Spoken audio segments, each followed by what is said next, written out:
বর্তমান দেশের বর্তমান পরিস্থিতি সম্পর্কে এই এলাকার আমার জাত এবং আমার কম আমার ভাইদেরকে দু একটা কথা বলার জন্য এখানে উপস্থিত হয়ে গেছে। কে এই লোকগুলো যেখানে আমার সামনে যারা বসে আছে, এরা তো সেই লোকগুলোই যেই লোকগুলো 2019 সালে সিজদা দেওয়ার সময়, মসজিদ হোক আর বাড়িতে হোক, নামাজে সিজদা দেওয়ার সময় আধার কার্ড বাপের নাম ঠিক আছে কিনা, রেশন কার্ডে দাদর নামটা ঠিক আছে কিনা, 62 সালের দলিল আছে কিনা, এগুলো বলতে বলতে নামাজ ভুল করা মানুষটি আমার সামনে বসে আছে।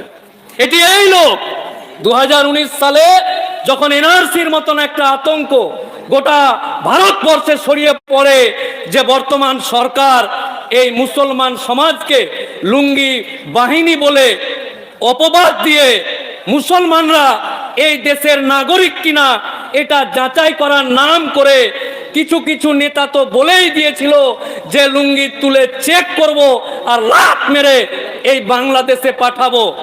আমরা সেই কথাগুলো শুনে হজম করা লোকটি এখানে বসে আছে। আল্লাহর কসম, বর্তমান দিনের পরিস্থিতি একজন আইন জানা মানুষ হিসাবে এই জেলা আমার জন্মস্থান, এই রায়গঞ্জ আমার জন্ম জায়গা, এই জন্মস্থানের জায়গাতে আমার জাত আমার কম আমার ভাইদেরকে যদি বর্তমান দেশের পরিস্থিতি বলি, আল্লাহর কসম কেউ বাড়ি উঠে যেতে পারবেন না। এনআরসির সময় আপনারা জানেন ভালো করে, বাপ দাদর কবরে গিয়ে লাত মেরেছে আমার ছেলে, আমার বেটা, আমার ভাইপো ভাতিজারা, জয় দাদো কবরে গিয়ে লাত মেরেছে। এই যে চাচাজি, 62 বছরের চাচাজি, 63 বছরের চাচাজি যারা আমার সামনে বসে আছে, আপনাকে প্রশ্ন করতে এসছে, বাবজি 63 বছর ধরে এই পৃথিবীর বুকে বাস করলেন, কিভাবে বাস করলেন? আপনার পোতা, আপনার নাতি, আপনার ভাইপো গিয়ে আপনার কবরে লাত মারছে, আল্লাহ মেরে যায় দাদু মরে গেলি কেন? 62 সালের দলিল দিয়ে না মরে? কে জানে যে 2019 2022 এসে এনআরসির সময় 62 সালের দলিল চাইবে, না দিয়ে মরে গেছো কেন? এই 62 63 সালের চাচাজি বাপজিদেরকে বলছে, এই এলাকার জয়নাল চাচাকে বলছে, এই এলাকার আব্দুল হাজিকে বলছে, বাপজি জয়নাল চাচা, আজ থেকে 20 বছর আগে যখন আপনি জয়নাল দাদা ছিলেন, জয়নাল দা, এই এলাকার জয়নাল দা, যে আজকে দাড়ি পেকে চাচা হয়েছেন, তাকে বলছে জয়নাল দা যখন এই ভাটল থেকে বাঁশ বিন্দল হয়ে লক্ষণিয়া 10 মাইল হয়ে যখন রায়গঞ্জ গেছেন, যখন রায়গঞ্জের লোক সেই যুগের লোক বলছে এই ভাটল থেকে জয়নাল দা এসছে, হইতে যা। হাজি সাহেব, আল্লাহ আপনাকে টাকা দিয়েছে, হজ করে এসছেন। আপনি যখন আব্দুল্লাহ দাদা ছিলেন, তখন এই দেশ, এই রাজ্য, এই জেলার অবস্থা কি ছিল? আপনি যখন ছিলেন দাদা, তখন যেই দিক দিয়ে যেতেন জয়নাল চাচার আব্দুল্লাহ, নাজমুল আর এনামুল, তখন যেই দিক দিয়ে যেতেন এক হাত করে মাটি বসে যেত যে ভাটল থেকে ভাটল হাটের এনামুল এসছে, আনসারি পাড়ার নাজমুল এসছে। আর আজকে ওই 67 বছরের চাচা যখন রায়গঞ্জ যায়, টুকটুকিতে চড়ে, ভুটভুটিতে চড়ে, মাস্ক দিয়ে দাড়িটিকে ঢেকে রায়গঞ্জ। চাচাজি, বাপজি, আপনাকে জিজ্ঞাসা করছি, আপনি বেঁচেই আছেন, আল্লাহ আপনাকে জীবিত রেখেছে, এখনো কবরে আপনার হাড্ডিটিকে পচায়নি। আপনি বলেন তো, আপনি বলেন তো, আপনি বাঁচলেন কিভাবে? আর তেলের ডিব্বা ছাড়লেন কোথায়? কোথায় তেল মারলেন যে আপনি দাদা থেকে চাচা হতে গিয়েই দেশের অবস্থা এই হলো যে দাড়ি মাস্ক দিয়ে ঢেকে রেখে যেতে হচ্ছে। বর্তমান দিনের পরিস্থিতি বাপজি, আপনাকে সজাগ হতে বলছি, এক হতে বলছি, একত্রিত হতে বলছি। আরে যে রাজনৈতিক দল করবেন করেন, যখন আল্লাহর কথা হবে, যখন কোরআনের কথা হবে, মাদ্রাসার কথা হবে, হাদিসের কথা হবে, তখন আর এটা মনে হয় তৃণমূল ঘেঁষা জালসা যাওয়া যাবে না। আর এটা আল্লাহর কথা হয়, এখানে হাদিসের কথা হয়। এই জায়গায় কোন রকম রাজনৈতিক দ্বন্দ্ব ভুলে, কারণ এগুলো করতে করতেই মাস্ক দিয়ে দাড়ি ঢাকতে লেগেছেন। ভাবেন তো, আপনি আমাকে রেখে মরবেন কেন? বাপজি, 62 সালের দলিল, আধার কার্ড, আপনি বেঁচেই আছেন, আমার লুঙ্গি ছেড়ে দেখছে, কাটা না গোটা, নাহলে লাত মেরে বাংলাদেশ পাঠাবো। আপনি যে আমাকে ছেড়ে মরে যাচ্ছেন, আপনি যে মারা যাবেন, কোন পৃথিবী, কোন দেশ, কোন সমাজ রেখে মরতে যাচ্ছেন আপনি? আপনার মায়া হয় না আমাকে দেখে? আমার ছেলেকে দেখে মায়া হয় না? আপনার ভুলের কারণে বর্তমান দেশের পরিস্থিতি হয়েছে। তাই আপনার কাছে আপনাকে পা ধরে বলতে এসেছি যে এই চাচা, বাবজি, হাজী সাহেব, আমার জাত, আমার কম, আমার ভাই, আমার আত্মীয় স্বজনেরা এখনো বাপ বেটা বসে মদ খায় না, এখনো এক জায়গাতে বসে সিগারেট খায় না, কারণ আমরা বাপ দাদুকে এখনো সম্মান করি। এই সমাজের তাগিদ, এই জাত, এই কমের রেস আপনাকে নিতে হবে। কাজ করাবেন আপনি আমাকে দিয়ে, আমার মতন ইয়াং তরুণ ভাই যারা আছে তাদেরকে দিয়ে মরলি করেন আপনি। আচ্ছা, বর্তমান দেশের পরিস্থিতি আপনারা সব জানেন। টাটকা দেশের পরিস্থিতি বলে আমি আমার বক্তব্য শেষ করব। শ্রদ্ধেয় মাওলানা সাহেব এখানে বসে আছেন ওয়াকফ সম্পত্তি নিয়ে। আচ্ছা, আপনারা কারা এখানে বসে আছেন? এই লোকটি যে মরবে আর কিয়ামতের দিন আল্লাহর কাছে যে আপনি জান্নাত চাইবেন, যে আল্লাহ যা ভুল টুল হয়েছে আপনি আমাকে জান্নাতে ঢুকেতেই হবে। আপনাকে কেন ঢুকাবে? আপনাকে, আপনি কোন মাটিতে বসে আছেন, কোন রাজ্যে বাস করেন আপনি জানেন? 7 আসমানের মালিক, আরশে আজিমের মালিক মহান আল্লাহ তাআলার, আপনার মালিক, আমার মালিক, আমাদের মালিক, সবার মালিককে। আচ্ছা, আপনাকে যদি এখন গাল দিয়ে শালা, খারাপ লাগবে যে উকিল সাহেব, হাইকোর্টের উকিল, মুখের ভাষা কত খারাপ। আরো যদি মা বাপ তুলে গাল দিয়ে আপনাকে এখনই এই স্টেজ থেকে কোনো একটা লোককে গাল দিলাম, কেমন লাগবে? মনে হয় যে বাইরে নিয়ে যা দড়িটা বাঁধবো, শালা উকিল হয়েছে তো কি মা বাপ তুলে গাল দেবে নাকি স্টেজে?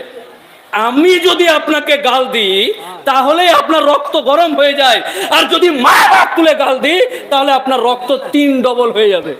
তো ঠিক তেমনি আপনি বসে ভাবেন তো, আজ থেকে 1 মাস আগে মুর্শিদাবাদ জেলার বেলডাঙ্গাতে 7 আসমানের মালিক, মালিক, জান্নাতের মালিক, জাহান্নামের মালিক, এই পুরো বিশ্বে কায়নাতের মালিককে কুরুচিকর মন্তব্য করে বাজে ভাষায় লাইট বোর্ড টাঙিয়ে গাল দিয়েছে। এই পৃথিবীটাতেই, এই মাটিতেই বসে আছেন। এখনই যদি আপনি মরেন আর কিয়ামতের দিন যদি আপনাকে আল্লাহ বলে, এখানকার আনসারি পাড়ার জয়নাল জাগে যে আল্লাহ আমাকে জান্নাত দিও, কেন দেবো তোকে?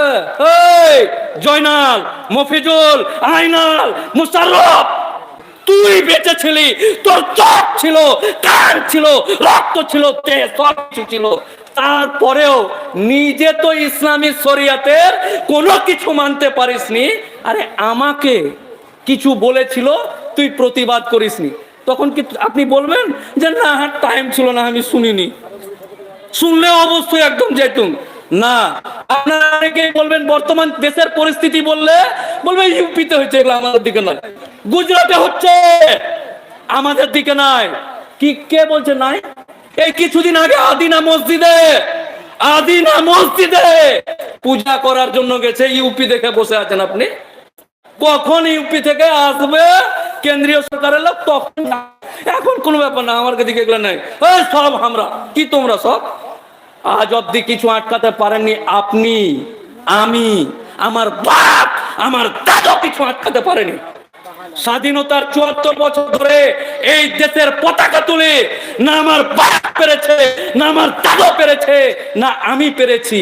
তাই আমার জাত, কম, ব্রাদার, ইয়াং, তরুণ সবার কাছে পা ধরে বলতে এসছি, যেটা আমার বাপ পারেনি, যেটা আমার দাদু পারেনি, যেটা আমি পারিনি, যেন আমরা পারি। তাই এক হতে হবে।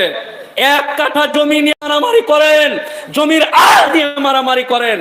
এই বর্তমান দিনে আইন পাস হতে চলেছে, আইন, বাকিটি বাদ দেন। 3 তালাক বিল আপনার বাপ পারেনি আটকাতে। মোবাইলে আধার কার্ড লাগাবো, চোখের কি কাজ, কি খাচ্ছি ওটা দেখা, তাই না? একটা ডিপার্টমেন্ট।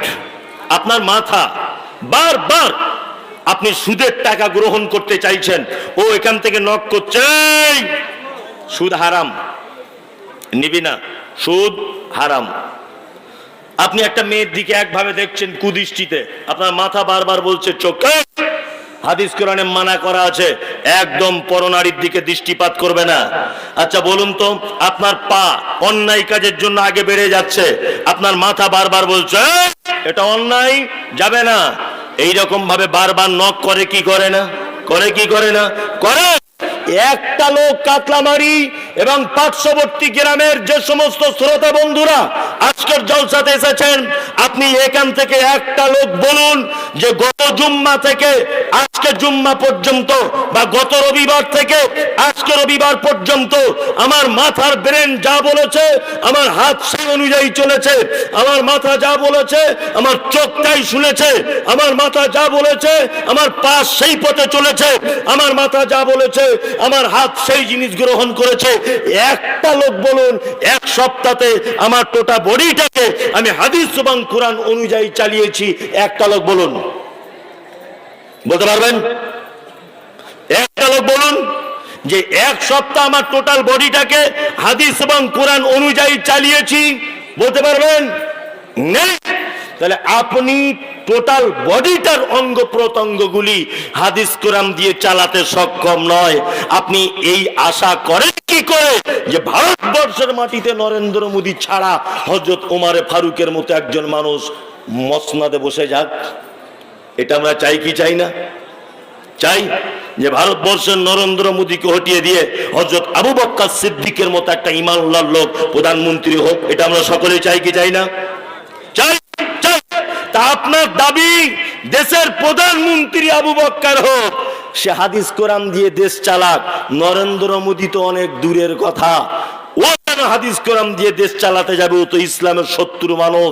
ওর পক্ষে মসজিদ ভাঙাটা স্বাভাবিক, ওর পক্ষে মাদ্রাসা ভাঙাটা স্বাভাবিক, ওর পক্ষে কোরআনের বিপক্ষে মামলা করা স্বাভাবিক, ওর পক্ষে একজন ইমামদারকে মেরে দেওয়া স্বাভাবিক, ওর পক্ষে মসজিদ আগুন লাগিয়ে দেওয়া স্বাভাবিক। তুমি মুসলিম, তুমি নিজে বলো তুমি এক সপ্তাহ হাদিস এবং কোরআন দিয়ে তুমি তোমার গোটা বডিটা পরিচালনা করতে পেরেছো কিনা? পেরেছ? পারিনি। সে কি করে গোটা দেশ চালাবে হাদিস কোরআন দিয়ে? তুমি 365 দিন ইসলামের কথা শোনার পরেও এখনো পর্যন্ত তোমার হাত অন্যায় কাজ হয়, তোমার পা দিয়ে অন্যায় কাজ হয়, তোমার চোখ দিয়ে অন্যায় কাজ হয়, তোমার মুখ দিয়ে অন্যায় কাজ হয়। হয় কি হয় না? হয়। এইটাকে দিয়ে আগে হাদিস কোরআন দিয়ে চালান। যদি বলছেন তাহলে তো ইসলাম আর প্রতিষ্ঠা করার জায়গায় পেলাম না, তারপরেও অপশন রেখেছি, আছে। কি আপনাদের এখানে বিডিও অফিস কোথায়? পুকুরিয়া বিডিও অফিস একদিন গিয়ে বসেছেন, একদিন লাইনে দাঁড়িয়ে আছেন কোন একটা কাগজের জন্যে। তা সবাই লাইনে আছে, সবাই লাইনে দাঁড়িয়ে আছে। চৈত্র মাসের প্রখর রোদ্দুর, খুব রোদ্দুর। এখন এই রোদ্দুর বলে সবাইকে দেখতে পাওয়া যাচ্ছে এক বোতল করে পানি এনে ডক ডক ডক ডক ডক ডক করে দাঁড়িয়ে পান করে নিচ্ছে সবাই। আপনিও গিয়ে এক গ্লাস বা এক বোতল পানি দোকান থেকে কিনুন। ইসলাম প্রতিষ্ঠা এইভাবে করুন। বর্তমানে পানিটা নিয়ে ওই 100 জন লোকের সামনে হঠাৎ করে বসে যান, বিসমিল্লাহ বলে পান করুন, 3 নিঃশ্বাসে পান করুন। বিসমিল্লাহ বলে পান করা শুরু করে আপনি পান করা হয়ে গেলে আলহামদুলিল্লাহ বলুন। পাশে একটা মানুষের মনে যেন কৌতূহলী জাগে, কি ব্যাপার এত মানুষ দাঁড়িয়ে দাঁড়িয়ে পান করছে, তুমি কেন বসে পান করলে? আপনি তখনই বলুন এই বসে পান করতে বলেছেন মুহাম্মদ সাল্লাল্লাহু আলাইহি ওয়াসাল্লাম। আচ্ছা বলুন তো এই হাদিসটা বর্তমান সমাজে প্রতিষ্ঠা করা সম্ভব না অসম্ভব? সম্ভব না অসম্ভব? অসম্ভব নয়, সম্ভব। সবাই গাঁটের নিচে কাপড় পরেছে। আপনি দর্জিকে গিয়ে বলুন যে গাঁটের 4 আঙুল উপরে আমার কাপড়টা তৈরি করো। দর্জি যদি তখন বলে আরে এগুলো তো সে 1980 সালের ছেলে মেয়েরা গাঁটের নিচে কাপড় পরতো, 2023 সালের তো গাঁটের উপরে নিচে করে পড়তে হবে, তুমি সেই কালের লোক নাকি এখন গাঁটের উপরে কাপড় পরতে চাইছো?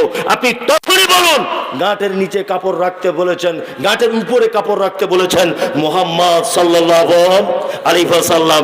এই হাদিস প্রতিষ্ঠা করা সম্ভব না অসম্ভব? অসম্ভব না সম্ভব? সম্ভব। আপনি অন্তত পক্ষে এইটা করুন। কোথায় মসজিদ ভেঙেছে? মালদাতে ট্রেনে আগুন লাগিয়ে দিচ্ছে। কে আমাকে এটা লাগাতে বললো?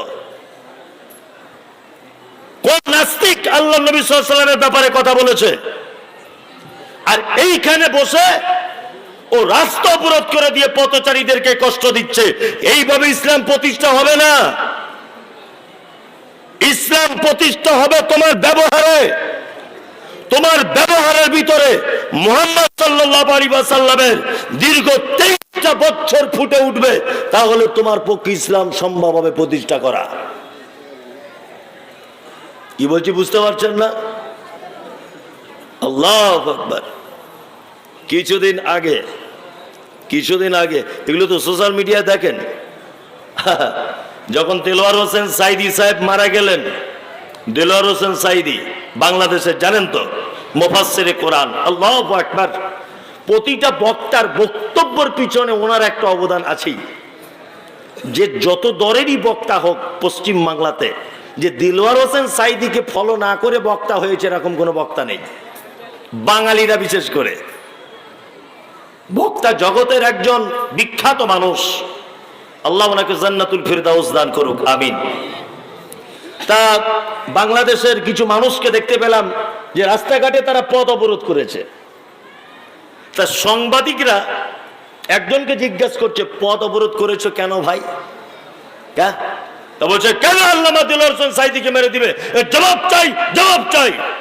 ওই লোকটাকে জিজ্ঞাসা করছে যে বলো তো দেখি, সর্বপ্রথম মহিলাদের ভিতরে ইসলাম গ্রহণ করেছে কে? ও তখন ভেবে চিনতে বলছে শেখ হাসিনা। ওই ছেলেটাই বলছে শেখ হাসিনা। আশ্চর্য ব্যাপার। তার মানে বোঝা যাচ্ছে এই যে ও আবেগে রাস্তা অবরোধ করে বসে আছে। দীর্ঘ 23 বছরের নবী মুহাম্মদ সাল্লাল্লাহু আলাইহি ওয়াসাল্লামের কোন চিহ্ন তার ভিতরে খুঁজে পাওয়া যায় না। এর আন্দোলনের 10 পয়সাও কোনো দাম নেই। আছে এই যে সোশ্যাল মিডিয়াতে দেখতে পেয়েছেন, আমাকে গালাগালি করা হচ্ছে। আমি বলে দিয়েছি নবী দিবস পালন করা একেবারে হারাম, একেবারে বেদাত। জুলুস বার করা একেবারে হারাম, একেবারে বেদাত। বেদাত মানে চরম পর্যায়ের বেদাত। গাঁজাখোর মাতাল, মুখে দাড়ি নাই, বারমুন্ডা প্যান্ট পরে আর এই রকম করছে, ইয়া নবী সালাম আলাইকা। ফেরেশতারা বাঁশ নিয়ে ঘুরছে। শালা মুখে দাড়ি নাই, মুতে পানি লাই না, বারমুন্ডা প্যান্ট পরে ইয়া নবী সালাম আলাইকা। তোমার পাছার চামড়া তুলে দিবে তোমার। এটা নবী প্রেমিক বদমাইশি। ইসলাম প্রতিষ্ঠা করুন, আপনি আপনাকে দিয়ে করুন। নাম্বার 2, অনেক মানুষকে দেখতে পাওয়া যায়, এই আমাদের মানে কিছু জমাতি ভাইয়েরা আছেন, আমি একদম কটাক্ষ করছি না, আল্লাহর কসম কি কটাক্ষ করছি না একদম, বা বিপক্ষেও বলছি না। বউ ছেলে পিলে সব বাড়িতে রেখে ভাইয়েরা দেখছি জমাতে বার হয়ে চলে যাচ্ছে। যাচ্ছে না? যাচ্ছে। অথচ ওনার বড় ছেলে দেখছি মানে সারা রাত ঘুমিয়ে 8টার সময় ঘুম থেকে উঠছে, ফজরের নামাজ পড়ে না। হাজী সাহেবকে দেখছি বেশ ফজরের নামাজ পড়ে সুবহানাল্লাহ সুবহানাল্লাহ সুবহানাল্লাহ, বড় তসবি মক্কা থেকে নিয়ে এসেছে, পাড়ায় পাড়ায় ঘুরছে, রাস্তাতে পায়চারি করছে, সুবহানাল্লাহ সুবহানাল্লাহ। হজ করার পরে কারোর সঙ্গে কথা বলে না, মানে একেবারে টাটকা হাজি, কারোর সঙ্গে কিছু মানে আলাপ আলোচনা নাই। ও বলছে লোকের সঙ্গে হজ টিকিয়ে রাখতেই হবে যেমন হোক করে আমার। অথচ হাজী সাহেবের 3 বেটা, একটা বেটাও ফজরের নামাজ পড়েনি। হাজী সাহেব মসজিদে আসার সময় একবার দরজাতে, শামসুদ্দিন ফজরে আজান হয়ে গেছে, বেটা উঠো, ফরজ গোসলের প্রয়োজন হলে গোসল করে নাও, নে মসজিদে চলে এসো। একটা লোক এ দায়িত্ব পালন করে না। এখন ইসলাম আমাদের নিজেদের ঘরে প্রতিষ্ঠিত হয়নি, নিজের দেহে প্রতিষ্ঠিত হয়নি, অথচ আল্লাহ তাআলা বলছেন লিইযহিরাহু আলা দ্বীনি কুল্লি। সারা পৃথিবীতে নবী রাসূলদের দায়িত্ব ছিল কি? সমস্ত ধর্ম, সমস্ত মতবাদ, সমস্ত হুকুম, সমস্ত পদ্ধতির থেকে ইসলাম শ্রেষ্ঠ, এইটা প্রমাণ করে দিয়ে তবে আসতে হবে। নবীরা পেরেছিলেন কি পারেননি? অবশ্যই পেরেছিলেন, অবশ্যই পেরেছিলেন। আমাদের 3 নম্বরে পৃথিবীতে পাঠানোর আর একটা কারণ, আল্লাহ তাআলা বলছেন লিয়াবলুয়াকুম আইয়ুকুম আহসানু আমালা।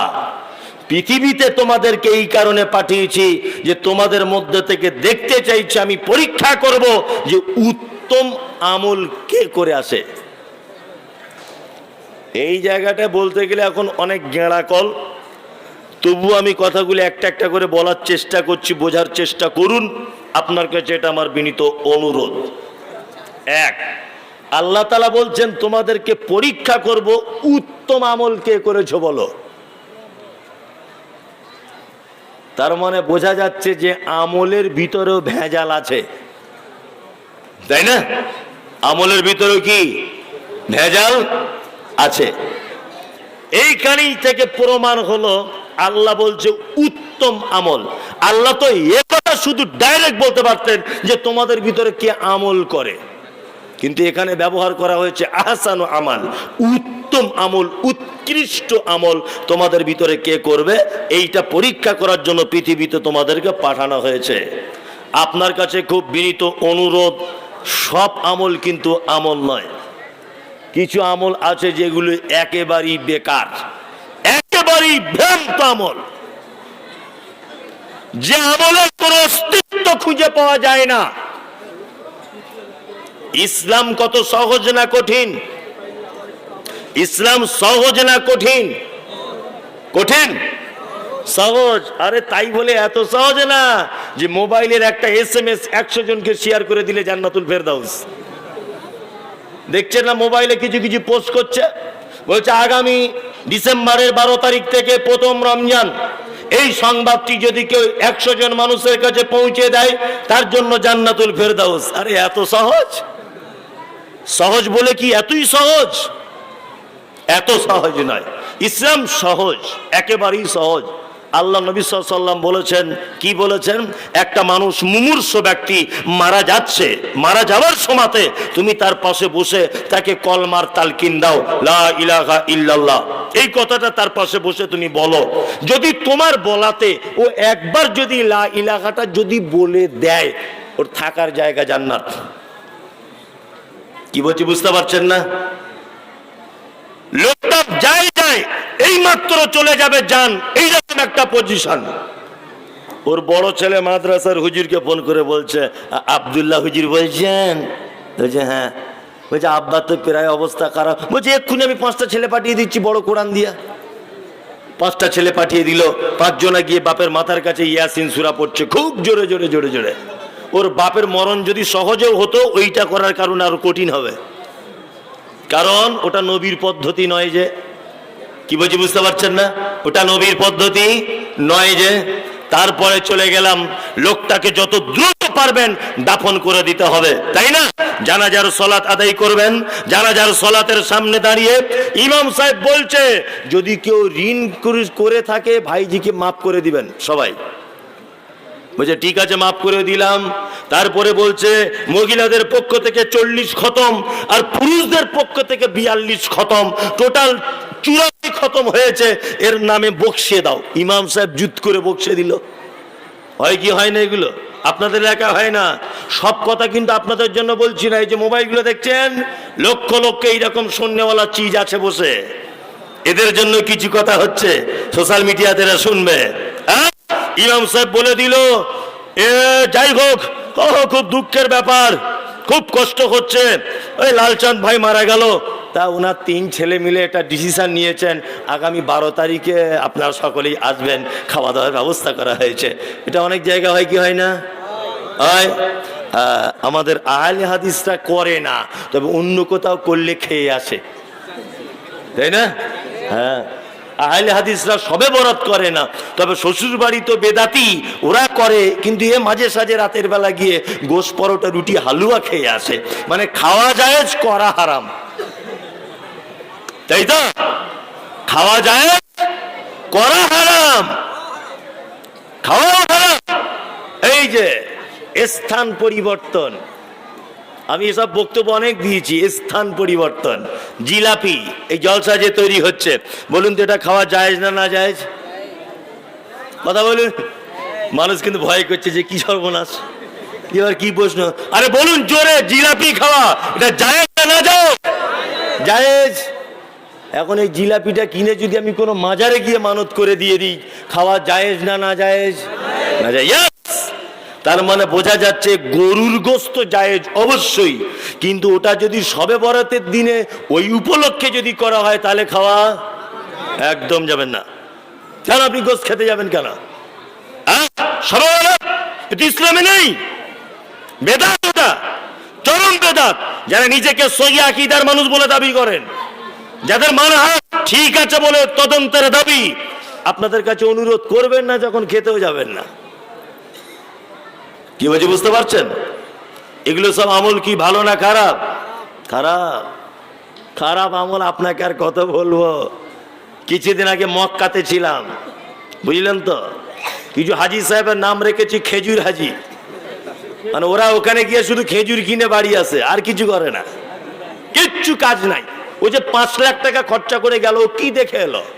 আরে হাদিস কোরআন বুঝুক না বুঝুক, অন্তত মানুষ তো দেখেও কিছু শেখে। শেখে কি দেখে না? শেখে। প্রথমেই এহরাম বাঁধার পরে কি বলছে হাজি সাহেব?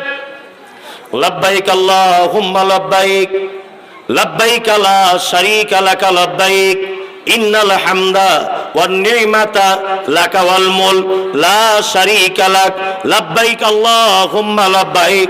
আল্লাহ আমি উপস্থিত হয়ে গেছি, আমি হাজির হয়ে গেছি। লা শারীকা লাকা লাব্বাইক, আল্লাহ তোমার কোনো শরীক নাই, তুমি একচ্ছত্র মালিকানার মালিক। তুমি সারা পৃথিবীর ভূমণ্ডল নবমণ্ডলে যা কিছু আছে, লা শারীকা লাক, তোমার কোনো শরীক নাই। হাজী সাহেব মক্কাতে তালবিয়া পাঠ করে আসার পরে এইখানে আবার এসে বলছে মেজো হুজুরের মাজারে যাব। এইখানে এসে বলছে মেজো হুজুরের মাজারে যাচ্ছে। এ কেমন হাজি? নবীজি বলেছেন জমজমের পানি পান করো, এতে উপকার আছে। যে যে নিয়তে পান করবে তার সেই নিয়ত পূরণ হবে। বোঝার চেষ্টা করুন। ও 4 লাখ টাকা খরচা করে হজ করতে গেছে, ওর উচিত কি জমজমের পানি বেশি করে পান করা? এর উচিত এটাই তো। ও জমজমের পানি পান না করে ওর দেখছি পায়ে ব্যথা, দিন রাত পায়ে ধুচ্ছে, দিন রাত পেটে গ্যাস হচ্ছে, পেটে বোলাচ্ছে, আর মাথাতে এইরকম করে জমজমের পানি ঢেলছে আর ধুচ্ছে। ও কত বড় বোকা! নবীজি বলেছেন ওটা তোমার খাদ্য মেটাবে, ওটা তোমার রোগের ঔষধও বটে। ও কিছুই বুঝলো না।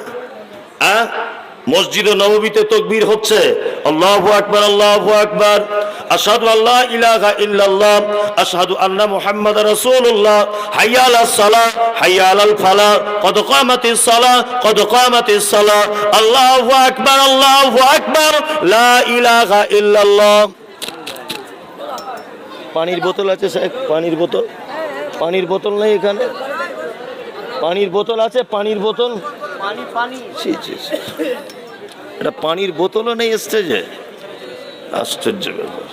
যাই হোক, ওইখানে ও দেখে এলো একটা পানির বোতল আনুন দয়া করে, পানি পিপাসা লেগেছে। ওইখানে ও দেখে এসেছে যে মসজিদে নববীতে তাকবীরের প্রত্যেকটা শব্দ কভার করে বলছে একবার করে, তাই না? একবার করে। এবার আপনাকে বলছি, পৃথিবীতে 3টে জায়গায় নেকির উদ্দেশ্যে ভ্রমণ করা জায়েজ। কটা? কটা? 3টা। 1 বাইতুল্লাহ কাবা, 2 মদিনাতে নববী, 3 মসজিদে আকসা। আরেকটা জায়গায় যেতে পারেন, তার নাম মসজিদে কুবা। নবীজি বলেছেন কেউ যদি বাড়ি থেকে ওযু করে মসজিদে কুবাতে গিয়ে যদি 2 রাকাত সালাত আদায় করে, একটা মানে কবুল উমরার সমপরিমাণ নেকি তার আমলনামাতে লিখে দেওয়া হবে। ভালো করে বোঝার চেষ্টা করুন। মসজিদে নববীতে যদি কেউ 2 রাকাত নফল সালাত আদায় করে, তাহলে ওই লোকের আমলনামাতে 1000 রাকাতের নেকি দেওয়া হবে। কত রাকাতের? 1000 রাকাতের। নবী মুহাম্মদ সাল্লাল্লাহু আলাইহি ওয়াসাল্লাম যে মসজিদের কথা উল্লেখ করেছেন, নেকির সীমা বাড়িয়ে 1000 পর্যন্ত পৌঁছে গেছেন। ওই মসজিদে তাকবীর হচ্ছে আল্লাহু আকবার, আল্লাহু আকবার, আশহাদু আল্লা ইলাহা ইল্লাল্লাহ, আশহাদু আন্না মুহাম্মাদার রাসূলুল্লাহ, একবার একবার করে হচ্ছে। হাজি সাহেবরা কথা সত্য বলছি না মিথ্যা বলছি? ছি ছি ছি ছি, আস্তাক।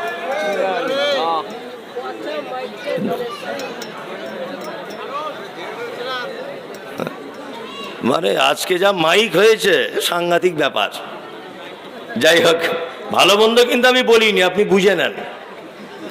ভালো মন্দ বললেও গরিব মানুষের ব্যবসা আটকে যাবে, আমি কথা বলবো না।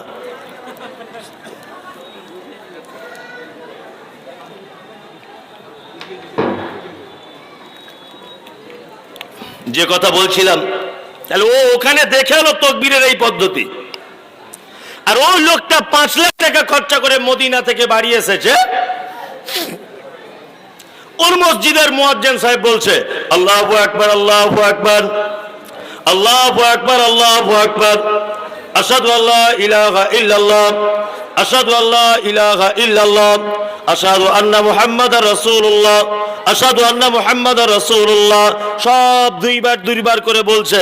তাই ও হাজী সাহেব হাদিস কোরআন নাই বাজানো, ও অন্তত পক্ষে ইমাম সাহেবকে তো এই কথা বলতে পারবে যে মদিনাতে একবার করে শুনে এলাম, মক্কাতে একবার করে, এখানে কেন দুবার করে? আচ্ছা, এটা তো বলতে পারে কি পারে না? পারে, পারে। মসজিদে নববীতে 5 ওয়াক্তের নামাজে এক ওয়াক্তে ইমাম সাহেব কয়ে হাত তুলে একবার দোয়া করছে না? নাকি ওখানে দোয়া কবুল হবার জায়গা নয়? আল্লাহর নবী যেখানে শুয়ে আছে, নবীর মসজিদ যেটা, ওই মসজিদের ইমাম সাহেবরা কেউ দোয়া করছে না। অথচ হাজী সাহেব বাড়িতে ইমাম সাহেবকে বলছে অনেকদিন পরে এলাম, একটু দোয়া করে দেন অন্তত পক্ষে। প্রত্যেক নামাজের পরে পরেই দোয়া হচ্ছে সবাইকে নিয়ে। হাজী সাহেব একটু হাদিস কোরআন না জানুক, মৌখিক প্রতিবাদটাও করলো না? করতে পারে কি পারে না? পারে। তার মানে ও হাজী সাহেব কিছুই বুঝে না, ও খেজুর কিনতে গিয়েছিল। আমি যা বুঝেছি এই পর্যন্ত। আল্লাহ তাআলা বলেছেন ওয়ামিলাতুন নাসিবা, আল্লাহ তাআলা বলেছেন এক শ্রেণীর মানুষ তারা আমল করবে, আমল করতে করতে করতে করতে ক্লান্ত হয়ে যাবে, তারপরেও তাদের থাকার জায়গা জাহান্নাম, নিশ্চিত জাহান্নাম। তার মানে আমল করেও জান্নাতে যাওয়া যাবে না। হাদিস বলছে এক রকমের, ও শুনছে আর এক রকমের। আল্লাহর নবী বলেছেন এক রকমের, হুজুর করছে আর এক রকমের। কি বলছে বুঝতে পারছেন? একটা কথা মাথায় রেখে দিবেন, যদি আপনি বাঁচতে চান তাহলে প্রেসক্রিপশন অনুযায়ী ওষুধ খেতে হবে। মাস্টারি করে যদি খেতে চান তাহলে মারা যাবেন। একটা লোক ডাক্তারখানাতে গেছে, একটা মজার কথা বলি। লোকটার চোখের প্রবলেম, তা ডাক্তারখানাতে যাবার পরে ডাক্তারবাবু চোখটা দেখার পরে একটা চশমা লিখে দিয়েছে। তা ও দোকানে গেছে, দোকানে যাবার পরে বলছে ভাই এই চশমাটা আছে? তা ফার্মেসিওয়ালা বলছে হ্যাঁ আছে। তা বলছে দাম কত? তা বলছে 50 টাকা। বলছে পাওয়ার কত? বলছে পাওয়ার 50 পাওয়ার। বাহ। ও তখন বলছে ভাই তাহলে 100 পাওয়ারের দাম কত? বলছে ওইটারও দাম 50 টাকা। 150 পাওয়ারেরটা? বলছে ওইটারও দাম 50 টাকা। তো রুগী তখন ভাবছে যদি পাওয়ার বেশি যত হবে, দাম যদি একই হয়, তাহলে আমি একটু বেশি পাওয়ারেরই কিনবো। নে রুগী এখন মাস্টারি করে 250 পাওয়ারের কিনেছে। কিনে এখন রাস্তা দিয়ে আসছিল, আস্তে আস্তে পুঁটি মাছগুলোকে দেখেছে কাতলা মাছের মতো বড়। নে কিনে নিয়ে বাড়ি এসেছে, ওর বউ রান্না বান্না করেছে, দিয়েছে ওকে খেতে। ভালো করে বোঝার চেষ্টা করুন, এটা গল্প না, এর ভিতরে মারাত্মক জ্ঞান আছে। তোর স্ত্রী রান্না বান্না করেছে, এখন ওই লোক যখন খেতে বসেছে চশমা খুলে খেতে বসেছে। তখন আর স্ত্রীকে বলছে আরে রহিমা, আমি কাতল মাছ কিনে আনলাম, তুই আমাকে পুঁটি মাছ দিলি, এদিকে আয়। এখন কান পাটিতে মেরেছে একদম 440 ভোল্টেজ একটা চর। ওর বউ তো একদম পাই পাই করে ঘুরিয়ে পড়েছে। বিয়াদব, বড় মাছটা নিশ্চয়ই তোর ভাইদের বাড়িতে রেখে এসছিস আর ছোট মাছ রান্না করেছিস। 3-4 দিন এইরকম দুর্ঘটনা খুব ঘটছে, খুব খুব ঘটছে। এখন বউটা 3-4 দিন ধরে মার খাচ্ছে আর স্বামীটা মারছে। স্বামী তখন মনে মনে ভাবছে তো সাংঘাতিক মুশকিল, আগে তো কোনোদিন মার খেত না, এখনই বা কেন মার খাচ্ছে? নিশ্চয়ই কোনো গন্ডগোল হচ্ছে। চশমাটা নিয়ে প্রেসক্রিপশন নিয়ে ডাক্তারের কাছে গেছে, বলছে ডাক্তারবাবু এতদিন ভালো ছিলাম, কিন্তু আপনার চশমা পড়ার পরে কিন্তু আমার বউ খুব মার খাচ্ছে। কারণ কি ভাই? তখন ডাক্তার প্রেসক্রিপশন দেখে বলছে তো কঠিন ব্যাপার ভাই, আপনি এই চশমা কোথা থেকে কিনলেন? বলছে কেন, আমি তো কিনেছি ভার্মিসওয়ালার থেকে। তা বলছে আমি তো এই পাওয়ারের চশমা লিখিনি ভাই, সর্বনাশ। তা বলছে কেন? বলছে 50 পাওয়ারের লিখেছি আমি, আপনি তো 250 পাওয়ারের পড়েছেন। তখন রুগী বলছে ডাক্তার বাবু দাম তো একই তো দাম, ওই জন্য 250 পাওয়ারটার কিনেছি। ডাক্তার বলছে 250 পাওয়ারে তবু তোমার বউ মারি খাচ্ছে, আর যদি 50 পাওয়ার বাড়তে বউ তালাক হয়ে যেত। তার মানে বোঝা যাচ্ছে প্রেসক্রিপশন ডাক্তার যেটা করেছে ওই অনুযায়ী রোগীর ঔষধ খাওয়া লাগবে। একটু যদি এদিক ওদিক হয়ে যায় রোগী মারা যেতে পারে। সমাজের প্রেসক্রিপশন করেছেন হাদিস এবং কোরআনের, হাদিসের প্রেসক্রিপশন করেছেন, ইবাদতের প্রেসক্রিপশন করেছেন, আমলে সালেহ এর প্রেসক্রিপশন করেছেন কে? মুহাম্মদ সাল্লাল্লাহু আলাইহি ওয়াসাল্লাম। যদি আপনি এই প্রেসক্রিপশন ছাড়া অন্য কোন রাস্তাতে কোন ডাক্তারের শরণাপন্ন যদি হন, আপনার থাকার জায়গা জাহান্নাম।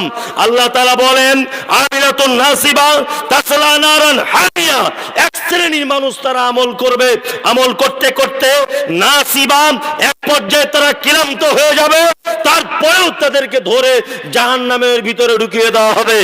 এরা আর কারা? এরা হচ্ছে তারা যারা শবে বরাতের রাত্রিতে হাদিস বার করেছে 100 রাকাত নামাজ পড়লে জীবনের সব গুনাহ ক্ষমা হয়ে যায়। এরা হচ্ছে তারা। আল্লাহু আকবার। খুব সাবধান, আমল করার আগে খুব সাবধান। কিছু মানুষ আছে তো সহি হাদিসের কথা বললেই মাথায় আগুন ধরে যায়। যায় কি যায় না? যায়।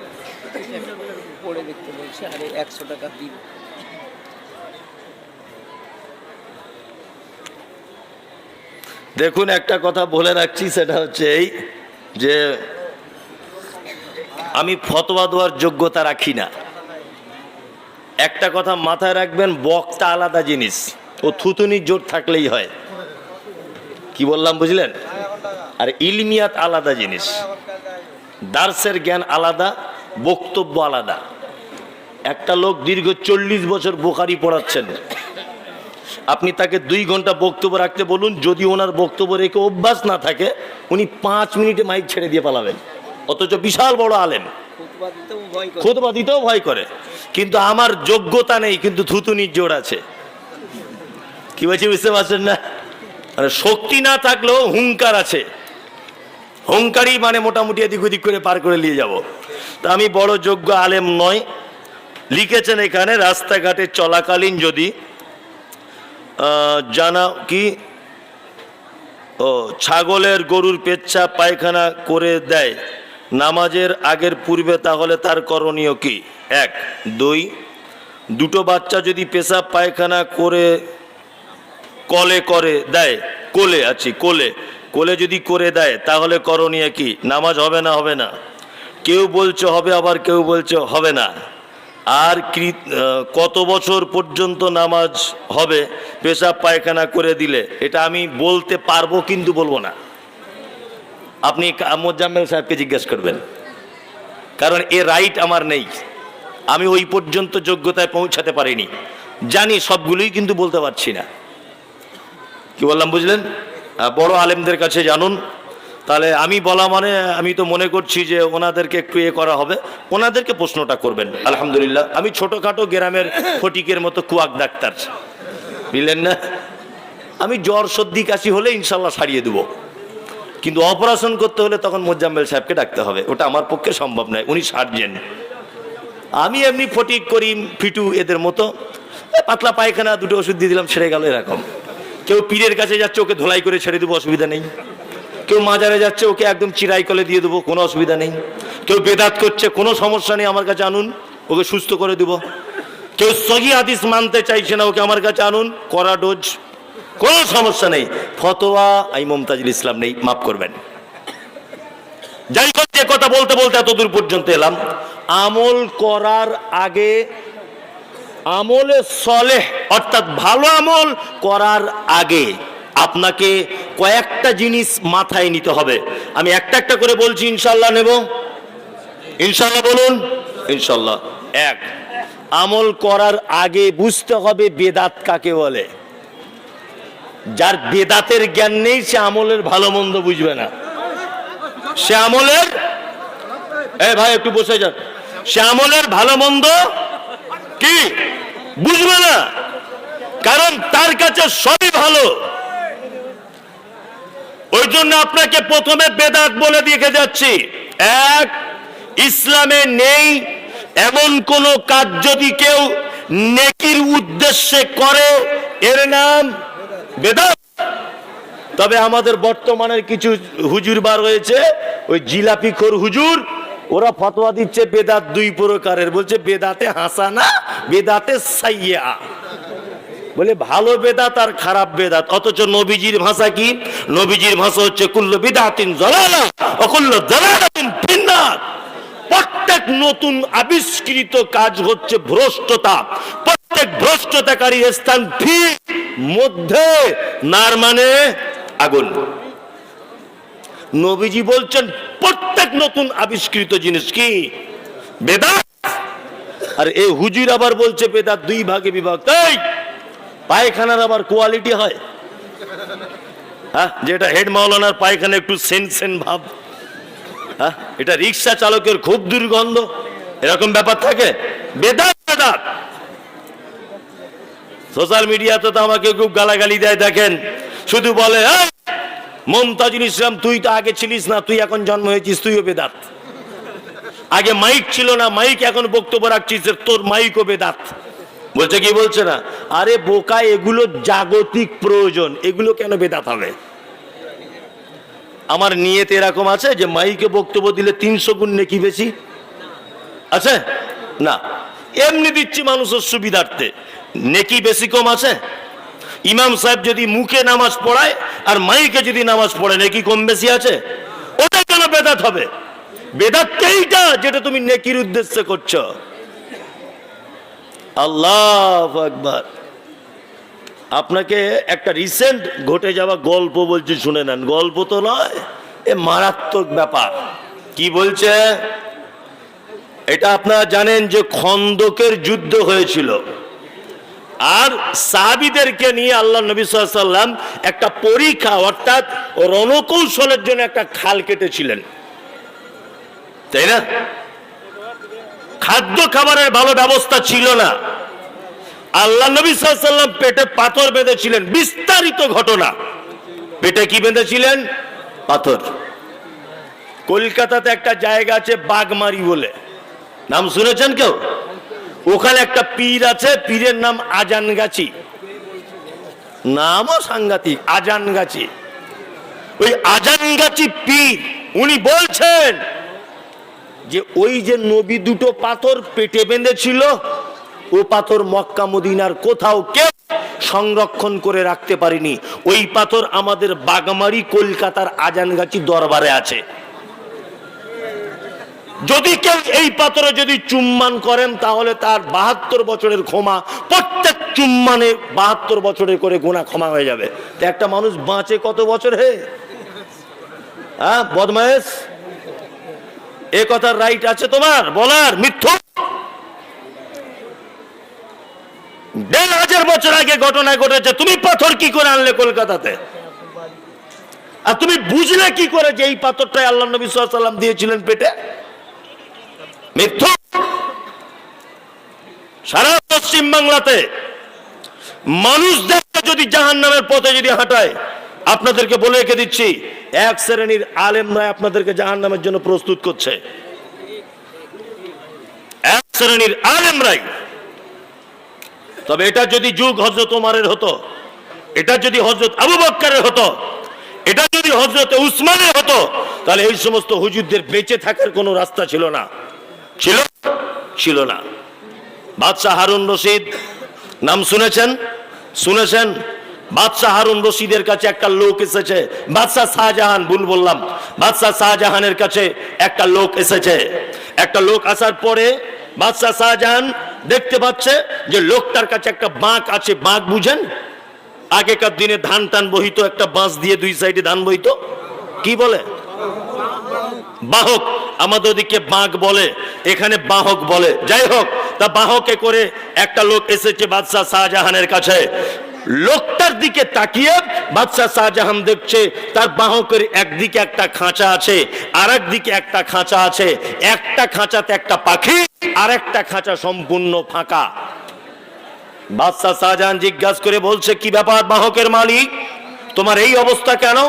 একটাতে বাহকে আছে পাখি, আর একটা বাহক ফাঁকা, এর কারণ কি? তখন ওই লোকটা বলছে, জাহাপনা, এটা আর কিছু নয়, এই যে পাখিটা দেখতে পাচ্ছেন এটা হচ্ছে আমার অরিজিনাল খাঁচা, আর যেটা ফাঁকা দেখতে পাচ্ছেন এটা হচ্ছে পাখি ধরার একটা ফাঁক। আমি মহা জঙ্গলের গভীরে গিয়ে আমি কি করি, এই পাখিটাকে খাঁচার ভিতরে রেখে দিই, ও তার নিজের ভাষাতে ডাকে। আর এই যে খাঁচাটা দেখতে পাচ্ছেন এটা খাঁচা নয়, এটা পাখি ধরা ফাঁক। ওই ফাঁকটাকে সাইডে রেখে দেই, ওর ডাকে ও যখন কুহু কুহু কুহু এইরকম করে যখন ডাকে, ওর স্বজাতির পাখিরা তার ডাক শুনে তার সঙ্গে দেখা করতে আসে। আর ওইটার ভিতরে মাথা দিতে গিয়ে, ওর সঙ্গে দেখা করতে গিয়ে কোন রকম ভাবে ওই খাঁচার ভিতরে আটক হয়ে যায়। আর আমি মজা করে পাখিগুলোকে ধরে কেটে বেশ লঙ্কা মরিচ দিয়ে রান্না করে জুত করে প্রতিদিন খাই। বাদশাহ শাহজাহান বলছেন, ওই পাখির মালিক, ধমকি দিয়ে ডাকছেন। লোকটা কাঁপতে কাঁপতে বাদশার সামনে গিয়ে বলছে, কি হলো বলুন। তখন লোকটিকে বলা হচ্ছে, পাখিটা বার করো খাঁচা থেকে। পাখি বার করে দেওয়া হলো। বাদশাহ শাহজাহান বলছে, বড় একটা তলোয়ার দাও। তলোয়ার দেওয়া হলো, পাখিটাকে একেবারে কেটে টুকরো টুকরো করে দেওয়া হলো। লোকটা তখন বলছে, হুজুর আপনি কি সর্বনাশ করলেন, আমার একটাই পাখির দ্বারাতে আমি রুজি করে করে খেতাম, এর দ্বারাতে ফাঁদে অন্য পাখিগুলো আসতো আর আমি ধরে ধরে খেতাম। বাদশাহ শাহজাহান বলছে, শোনো, ওই পাখিকে বাঁচিয়ে রাখা উচিত নয়।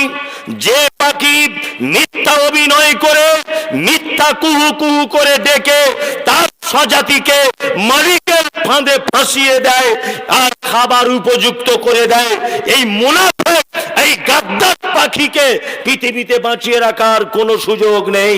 আমি মুমতাজুল ইসলাম বলছি, বড় পাঞ্জাবি পরে, মাথায় চারতলা টুপি পরে, হাতে কয়েকটা ফচকে চেনের মতো আংটি পরে যারা সমাজের মানুষকে বেদাতের দিকে নিয়ে যাচ্ছে, মাজারের দিকে নিয়ে যাচ্ছে, পীর মুরিদির দিকে নিয়ে যাচ্ছে, অবশ্যই যদি এটা হযরত আবু বকর সিদ্দিকের জামানা হতো, উসমানের জামানা যদি হতো, আলীর জামানা যদি হতো, আবু বকরের জামানা যদি হতো, বাদশাহ শাহজাহানের মতো এদেরকে কুচকুচ করে কেটে ফাঁসির মঞ্চে ঝুলিয়ে দেওয়া হতো, একজনকেও ছাড় দেওয়া হতো না।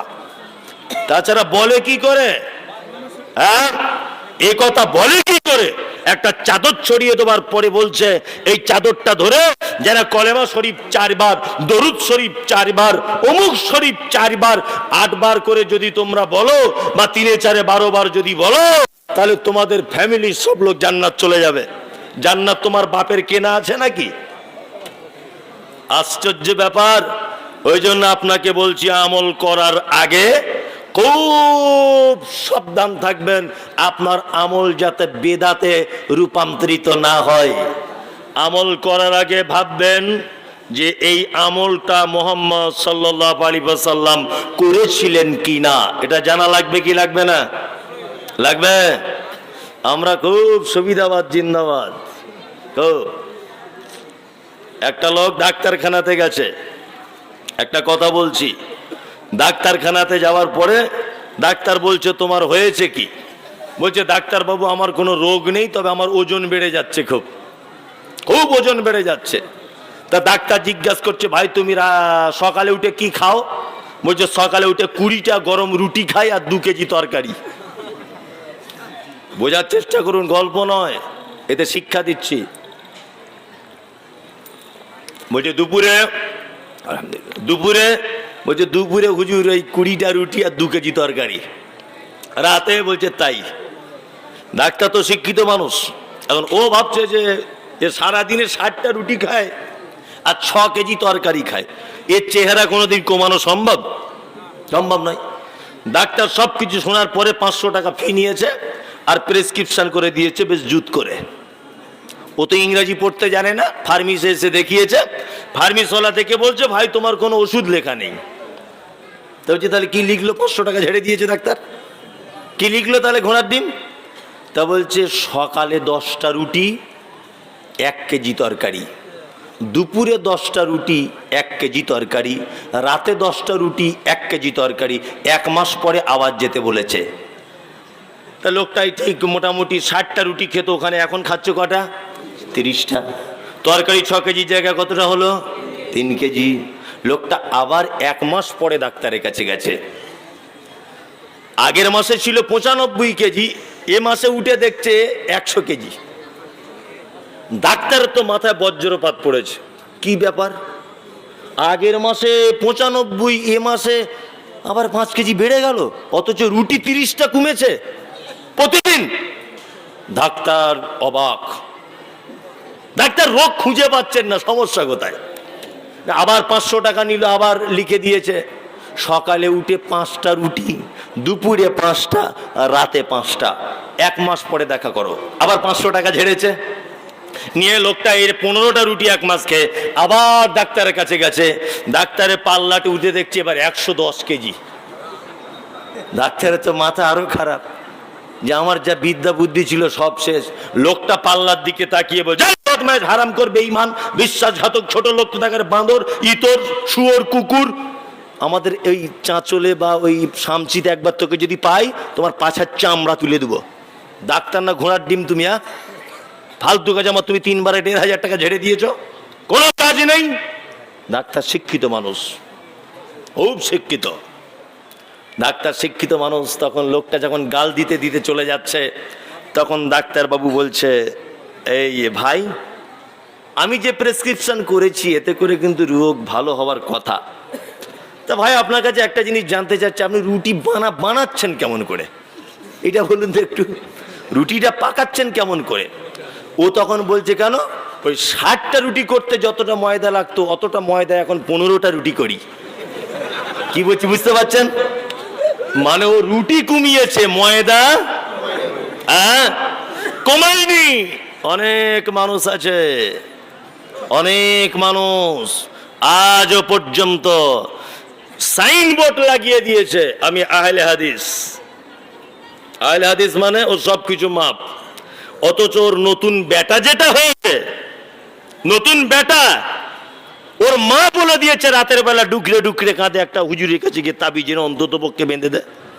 এখনো পর্যন্ত কাতলামারিতে খুঁজলে, মানে কি বলবো আপনার 50% বাড়িতে বাচ্চাদের হাতে দেখবেন লাল সুতো দিয়ে তাবিজ, কালো সুতো দিয়ে তাবিজ, গলায় বাঁধুলি আছে না নেই? আছে।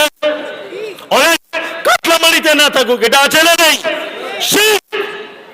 পৃথিবীর মারাত্মক পাপ, জঘন্য পাপ। এ পাপ এখনো পর্যন্ত আমরা ছাড়তে পারিনি। আল্লাহু আকবার। তার মানে আমরা রুটির সংখ্যায় কমিয়েছি, ময়দা কমাতে পারিনি। মানে আহলে হাদিস সাইনবোর্ড দিয়ে দিয়েছে, এখনো শিরকের মতো ভয়াবহ পাপ ছাড়তে পারিনি। আল্লাহ আপনাকে আমাকে সকলকেই এই ভয়াবহ পাপ থেকে বাঁচার তৌফিক দান করুক, আমিন। আমলে সলেহ, কয়েকটা ভালো আমল আপনাদেরকে বলে বক্তব্য শেষ করে দেবো ইনশাল্লাহ। আমার টাইম প্রায় তো অনেক হয়ে গেল, 1 ঘন্টা 40 মিনিট। তারপরেও এটা মাদ্রাসার উন্নতি কল্পে জলসা, যদিও আমি আদায় করি না, আদায় করা ছেড়ে দিয়েছি। আদায় করি প্রত্যেক মাদ্রাসারই জন্য করি। আমার মাদ্রাসাও আছে, মহিলা মাদ্রাসা, সোশ্যাল মিডিয়া দেখেছেন, তার জন্য আদায় করি। আগে খুব আদায় করতাম, আসলে সত্যি এটা খুব মানে খারাপও লাগে যে আমাদের মানুষের ভিতরে কিছু এমন সিস্টেম চালু হয়েছে যে নাম করে সুর করে করে বানিয়ে বানিয়ে দোয়া না করলে মানুষ দান দেয় না। আছে না? আছে, আমাদের মাদ্রাসাতেই আছে, সব মাদ্রাসাতেই আছে। এটা নাম বলবে ও গো আল্লাহ দয়াময় দয়ারি সাগর, জান্নাতে ঢুকিয়ে দাও, মানে এমন দোয়া করছে যে জান্নাতের জায়গা নেই, মানে ঠেলে মেলে এদিক ওদিক করে ব্ল্যাক লাইনে ওকে ঢোকাচ্ছে আর কি, এরকম ব্যাপার, এমন দুয়ার ঢং।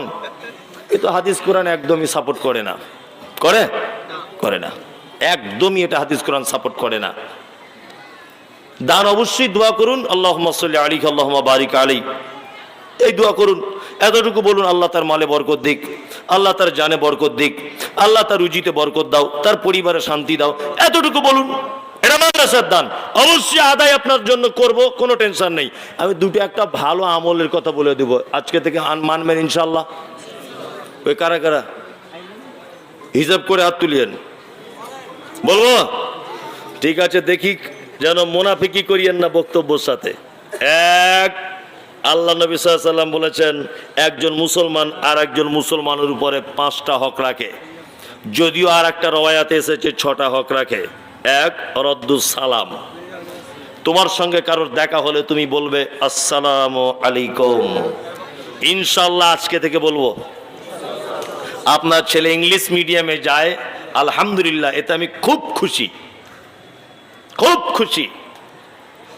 আপনার ছেলে শুনেছি খুব ইংরাজি বলতে শিখেছে, ঘন ঘন বলছে গুড মর্নিং, গুড মর্নিং, মিষ্টি মিষ্টি করে গুড ইভিনিং, গুড আফটারনুন, সাংঘাতিক, ওয়েলকাম, কাম ইয়ার, সাংঘাতিক ব্যাপার ওর। আর ওর বাপ শুধু বলছে দেখ ইংরাজি দেখ, কি করলি সারা জীবন, আলিফ বা তাসা, দেখ ইংরাজি দেখ। পারবি এরকম বলতে? এই গোলাম হোসেন, তোমার ছেলে সারাদিন যদি good good good good good good করেই যদি তার মুখে যদি ফেনা চলে আসে, অনুপরিমাণ কোনো নেকির সম্ভাবনা নাই। আপনার ছেলে ইংলিশ মিডিয়ামে পড়ে, গুড মর্নিং শিখুক, গুড ইভিনিং শিখুক, গুড আফটারনুন শিখুক, আমার মমতাজুল ইসলাম কোনো আপত্তি নেই। তবে এটা বলে দেবেন, আব্দুল্লাহ, সাইফুল্লাহ, ফাহাদ, শোনো বেটা, এইসবগুলো স্কুলে শিখতে হয়, স্কুলে বলতে হয়। তোমার চাচাকে দেখা হলে বলতে হয় আসসালামু আলাইকুম ওয়া রাহমাতুল্লাহ, এটা বলে দিতে হবে বেটাকে। ইনশাআল্লাহ বলবো, ইনশাআল্লাহ। দুই, ইয়াদাতুল মারিজ, পাড়ায় কেউ অসুস্থ হলে তাকে দেখতে চলে যান, অবশ্যই এটা একটা ভালো কাজ, মারাত্মক ভালো কাজ। কত ভালো কাজ! আমাদের নবী মুহাম্মদ সাল্লাল্লাহু আলাইহি ওয়াসাল্লাম তিনি বলেছেন যে কোনো মানুষ যদি মাগরিবের সময়তে কোনো মানুষকে অসুস্থকে যদি দেখতে যায়, গিয়ে যদি তার জন্য এই দোয়া করে লা বাসা তাহুরুন ইনশাআল্লাহ, আরও হাদিসে বর্ণিত অনেক দোয়া আছে, সে যাবে, আপেল আঙ্গুর বেদানা কিছু নিয়ে যেতে হবে না। পাড়া প্রতিবেশী কেউ অসুখে পড়ে আছে, ও তার সঙ্গে দেখা করতে যাবে, তার মাথাতে গায়ে হাত বুলিয়ে এই পরামর্শ দিবে, ভাই কোন ডাক্তারকে দেখাচ্ছ? না আমি হরিপদকে দেখাচ্ছি। বলছে না ওখানে দেখাতে হবে না, মালদাতে গিয়ে দেখাও। এই পরামর্শ দিবে আর মাথায় হাত বুলিয়ে দিয়ে বলবে লা বাসা তাহুরুন ইনশাআল্লাহ, ভাই তুমি টেনশন করো না, আল্লাহ তোমাকে ভালো করে দিবে। নবীজি বলেছেন যদি কেউ সন্ধ্যাবেলাতে এই দোয়া করে কোন রোগীর জন্য আর অসুস্থকে যদি দেখতে যায়, তারপর দিন সকালে সূর্য ওঠার আগ পর্যন্ত ফেরেশতারা ওই লোকের জন্য কল্যাণ কামনা করে। এ কি চারটিখানি বড় ব্যাপার? যদি কেউ সকালে যায়, সন্ধ্যা বিপরীত। নাম্বার 3, ইজাবাতুদ দাওয়াতি, কেউ দাওয়াত দিলে গ্রহণ করতে হবে। ইনশাআল্লাহ করব। ওরে বাবা, ইনশাআল্লাহ মানে সাংঘাতিক ব্যাপার। গরুর গোশত পেলে দাওয়াত মানে একদম প্যান্ডেল ফেড়ে দিয়ে চলে যাবে। ওই তো দেখছিলাম ওইখানে একদম গেট চিড়ে দিচ্ছে এরকম করে, কি আশ্চর্য ব্যাপার, মনে হচ্ছে গরুর গোশত চোখে দেখেনিও, কি আশ্চর্য ব্যাপার। মানে সত্যি কিছু কিছু এলাকায় বা কিছু কিছু দেশের একটা নিজস্ব বৈশিষ্ট্য আছে। এশার নামাজ পড়ে যখন মক্কা থেকে বার হচ্ছিলাম, কাবা থেকে, তা কিছু লোক দেখছিলাম এই বিরিয়ানির প্যাকেট ফ্রিতে বিলি করছিল, বুঝলাম তো। আর বাঙালিরা গিয়ে দেখছি জাম মারছে, মানে কি এক অপরের কাঁধে উঠে লাফিয়ে চলে যাচ্ছে আর কি। আর ওরা ক্যামেরা করছে আর হাসছে, মনে মনে করছে জীবনে মনে হয় বিরিয়ানি চোখে দেখেনি। আশ্চর্য ব্যাপার, এগুলো নিজের চোখে দেখা। মানে এমন জাম্পিং করছে যে এক প্লেট একটা বিরিয়ানি পাওয়ার জন্য। আল্লাহু আকবার। সত্যি আপনাদের মাইক সিস্টেমটা খুব খারাপ হয়ে গেছে আজকে, না? আল্লাহ জানে। জি।